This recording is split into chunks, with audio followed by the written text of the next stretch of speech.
మాట్లాడితే పుచ్చాలేస్తది. ఇది కవిత.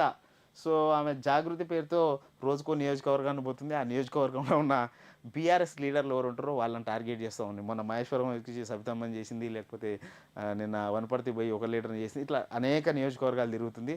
సో, ఆమె ఆయా నియోజకవర్గాల్లో ఒక ఎస్టాబ్లిష్ కోసానికి ఒక ప్రయత్నిస్తుంది. అక్కడ ఎవరైనా నాతో నడిచేవాళ్ళు ఉంటారా? లేదా? అనేది కార్యక్రమానికి శ్రీకారం చుట్టారు. సో, అందులో భాగంగా ఏం చెప్తున్నారంటే, మేము నియోజకవర్గాల్లో సమస్యలు తెలుసుకోవడానికి పోతున్నాం అంటున్నారు. సమస్యలు తెలుసుకోవడానికి కాదు ఆమె పోయేది.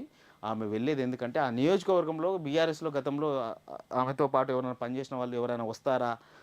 అనే కార్యక్రమం నడుస్తుంది. అందులో భాగంగా రాష్ట్ర వ్యాప్తంగా అన్ని నియోజకవర్గాలు అక్కడున్న ప్రజల సమస్యలతో పేరుతో నేను వెళ్తున్నానని చెప్తా ఉన్నారు. కానీ ఆమె టార్గెట్ మాత్రం బీఆర్ఎస్సే అని తెలుస్తుంది.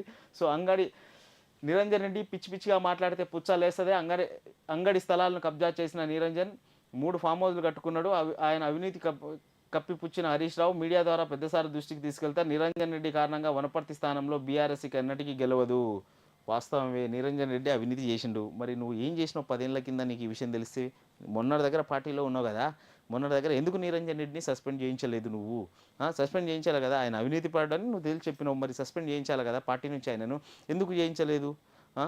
సో, ఇవంతా కూడా రాజకీయాలు. ఇక ఆయన కూడా గట్టిగానే కవితను మాట్లాడారు. అడ్డంగా బుక్కయి జైలుకెళ్ళిన లిక్కర్ రాణి గత ఎన్నికల్లో ప్రజల ముందు మాకు తలవంపులు, ఎవరి మెప్పు కోసం ఈ ఆరోపణలు, చేతనైతే నిరూపించాలి. కవితకు సభ్యత, సంస్కారం లేదంటూ ఆయన కూడా ఘాటైన పదజాలంతో వాడాడు. లిక్కర్ రాణి అంటూ సంబోధించాడు. కవిత గారు జైల్లో ఉన్నప్పుడు ప్రతిపక్షాలు లిక్కర్ రాణి పేరుతో పెద్ద ఎత్తున ట్రోల్ చేసినవి.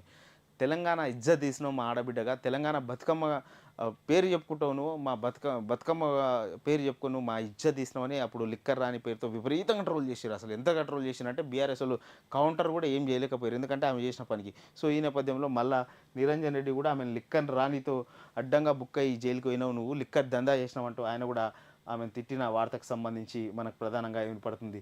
ఇక తెలంగాణ నోయిడా అంతర్జాతీయ గుర్తింపు